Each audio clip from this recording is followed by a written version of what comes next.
Welcome to the study Sudeep YouTube channel. ನೀವೇನಾದರೂ ನಮ್ಮ ಚಾನಲ್ಗೆ ಸಬ್ಸ್ಕ್ರೈಬ್ ಆಗಿಲ್ಲ ಅಂದರೆ ಸಬ್ಸ್ಕ್ರೈಬ್ ಆಗಿ, ಶೇರ್ ಮಾಡಿ ಮತ್ತು ಲೈಕ್ ಮಾಡಿ.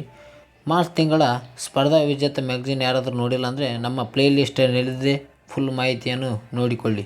ಇವತ್ತಿನ ದಿನದ 29ನೇ ಮಾರ್ಚ್ ದಿನದ ನ್ಯೂಸ್ ಪೇಪರನ್ನು ನೋಡೋಣ. ಸದ್ಯದಲ್ಲಿ ಉಪಗ್ರಹ ಆಧಾರಿತ ಟೋಲ್ಗಳಿಗೆ ಬದಲಾಗಿ ಉಪಗ್ರಹ ಆಧಾರಿತ ಸುಂಕ ಸಂಗ್ರಹ ಸೇವೆ ಆರಂಭಗೊಳ್ಳಲಿದೆ ಎಂದು ಕೇಂದ್ರ ಹೆದ್ದಾರಿ ಮತ್ತು ರಸ್ತೆ ಸಾರಿಗೆ ಸಚಿವರಾಗಿರುವ ನಿತಿನ್ ಗಡ್ಕರಿ ಅವರು ಹೇಳಿದ್ದಾರೆ. ಅಂದರೆ ಪ್ರಸ್ತುತ ಫಾಸ್ಟ್ಯಾಗ್ ಪಾವತಿ ಸೇವೆ ಇದ್ದರೂ ಟೋಲ್ಗಳಲ್ಲಿ ಸಂಚಾರ ದಟ್ಟಣೆ ಹೆಚ್ಚಾಗಿದೆ. ಟೋಲ್ ಗೇಟ್ಗಳಲ್ಲಿ ವಾಹನ ಸವಾರರು ನಿಮಿಷಗಳ ಕಾಲ ಕಾಯಬೇಕಾಗಿದೆ.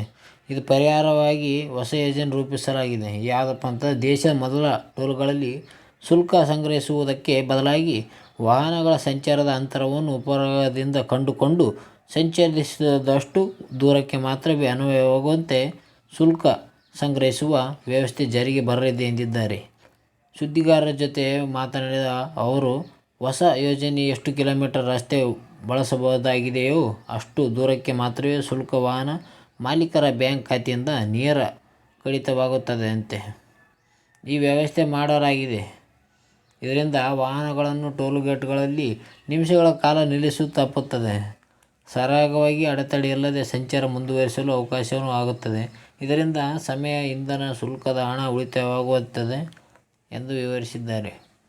ಅದೇ ರೀತಿಯಾಗಿ ಉಪಗ್ರಹ ಆಧಾರಿತ ಟೋಲ್ ಸಂಗ್ರಹ ವ್ಯವಸ್ಥೆ ಜಾರಿಗೆ ಬಂದ ಬಳಿಕ ವಾಹನಗಳಿಗೆ GPS ಯಂತ್ರ ಅಳವಡಿಸಲಾಗುತ್ತದೆ. ಉಪಗ್ರಹದ ಜತೆ ವಾಹನದ GPS ಸಂಪರ್ಕ ಹೊಂದುತ್ತದೆ.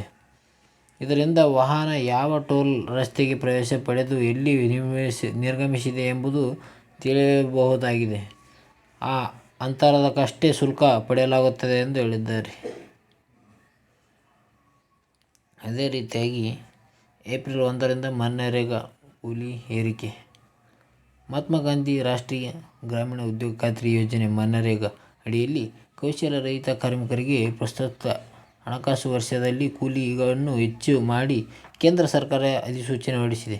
ಗ್ರಾಮೀಣಾಭಿವೃದ್ಧಿ ಸಚಿವಾಲಯವು ಸೂಚಿಸಿರುವ ಹೊಸ ಕೂಲಿ ದರವು ಏಪ್ರಿಲ್ 1ರಿಂದ ಜಾರಿಗೆ ಬರಲಿದೆ. ಕರ್ನಾಟಕ ಕೂಲಿ ಶೇಕಡಾವನ್ನು 10.44ರಷ್ಟು ಹೆಚ್ಚಳವಾಗಿದ್ದಲ್ಲಿ ಇದೆ. ಈಗಿರುವ ದೈನಂದಿನ ₹316. ಮನ್ರೇಗಾ ಕೂಲಿ ಈಗಿಂದು ₹316 ಇದೆ. ಕೂಲಿಯು ಏಪ್ರಿಲ್ 1ರಿಂದ ಇದು ₹349ಕ್ಕೆ ಏರಿಕೆಯಾಗಲಿದೆ ಎಂದು ಹೇಳಲಾಗಿದೆ.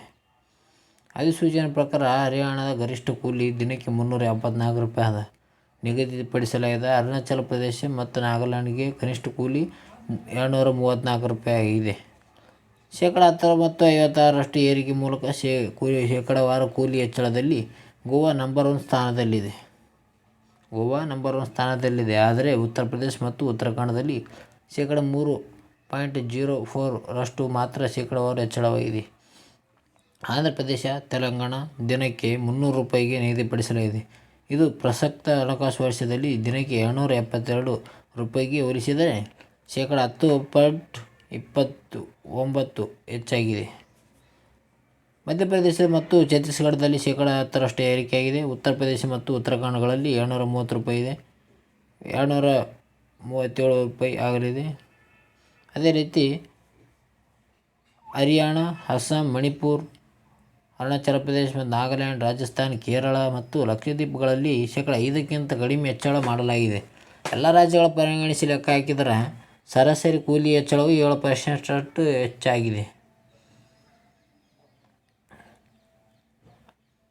ಯಾವ ರಾಜ್ಯ ಕೂಲಿ ಏರಿಕೆ ಎಷ್ಟೆಷ್ಟಿದೆ ಅಂತ ನೋಡೋಣ. ಗೋವಾ 2023-24ರಲ್ಲಿ $322 ಇತ್ತು, ಈಗ $356 ಆಗಿದೆ, 10.56%. ಕರ್ನಾಟಕ 2023ದಾಗ $316 ಇತ್ತು, ಈಗ $349 ಆಗಲಿದೆ, 10.44%. ಆಂಧ್ರ ಪ್ರದೇಶ 2072 ಇತ್ತು, $300 ಈಗ ಇದೆ, 10.29% ಹೆಚ್ಚಾಗಿದೆ. ತೆಲಂಗಾಣ 272 ಇತ್ತು, ಈಗ $300 ಇದೆ, ಅದು 10.29% ಅದು. ಛತ್ತೀಸ್ಗಢ 221 ಇತ್ತು, 243 ಇದೆ, ಅದು 9.95. ಅತ್ಯಂತ ಕಡಿಮೆ ನೋಡೋದಾದರೆ ರಾಜಸ್ಥಾನ ₹255 ಇದ್ದದ್ದು ಈಗ ₹266, 4.31% ಅಷ್ಟೇ ಏರಿಕೆಯಾಗಿದೆ. ಕೇರಳ 333 ಇತ್ತು, 346 ಇದೆ, 3.90% ಅಷ್ಟೇ ಏರಿಕೆ. ಲಕ್ಷದೀಪ 304 ಇತ್ತು, 305 ಇದೆ, 3.62% ಅಷ್ಟೇ ಏರಿಕೆ. ಉತ್ತರ ಪ್ರದೇಶ್ 230 ಇತ್ತು, 237. ಅದೇ ರೀತಿಯಾಗಿ ಉತ್ತರಾಖಂಡ್ ಕೂಡ 230 ಇದ್ದು 237 ಆಗಿದೆ. ಟೋಟಲಾಗಿ 3.04% ಅಷ್ಟು ಕಡಿಮೆ ಏರಿಕೆಯಾಗಿದೆ. ಅದೇ ರೀತಿಯಾಗಿ ಮುಂದಿಂದು ನೋಡೋದಾದರೆ, ಟಾರ್ಪಿಡೋಸ್ ವಾಲಿಬಾಲ್ ಅಕಾಡೆಮಿಗೆ ಶ್ರೇಷ್ಠತಾ ಕೇಂದ್ರದ ಗೌರವ. ಬೆಂಗಳೂರು ಟಾರ್ಪಿಡೋಸ್ ವಾಲಿಬಾಲ್ ಅಕಾಡೆಮಿಯನ್ನು ದೇಶದ ವಾಲಿಬಾಲ್ ಸೆಂಟರ್ ಆಫ್ ಎಕ್ಸಲೆನ್ಸ್ ಎಂದು ಅಧಿಕೃತವಾಗಿ ಗುರುತಿಸಲಾಗಿದೆ. Padukone Dravid centre for the sports excellence ವಾಸದಲ್ಲಿರುವ ಬೆಂಗಳೂರು ಟಾರ್ಪಿಡೋಸ್ ವಾಲಿಬಾಲ್ ಅಕಾಡೆಮಿಯು ವಾಲಿಬಾಲ್ ಕ್ರೀಡೆಯನ್ನು ಉತ್ತೇಜಿಸುವ ಕೇಂದ್ರವಾಗಿ ಕಾರ್ಯನಿರ್ವಹಿಸುತ್ತಿದ್ದು, ಅಭಿವೃದ್ಧಿ ಮತ್ತು ಜನಪ್ರಿಯತೆಯಲ್ಲಿ ಹೆಚ್ಚಿಸಲು ಕ್ರಮ ಕೈಗೊಂಡಿದೆ. ಈ ತಿಳುವಳಿಕೆ ಒಪ್ಪಂದವು ಪ್ರಭೇದಗಳನ್ನು ಬೆಳೆಸಲು, ತಳಮಟ್ಟದಿಂದ ಕ್ರೀಡೆಯನ್ನು ಬಲಪಡಿಸಲು ಮತ್ತು ಪ್ರಾದೇಶಿಕವಾಗಿ ಮತ್ತು ಜಾಗತಿಕವಾಗಿ ವಾಲಿಬಾಲ್ನ ಸಾಮಾಜಿಕ ಮಹತ್ವವನ್ನು ಹೆಚ್ಚಿಸಲು ಕ್ರಮ ಕೈಗೊಳ್ಳಲಿದೆ.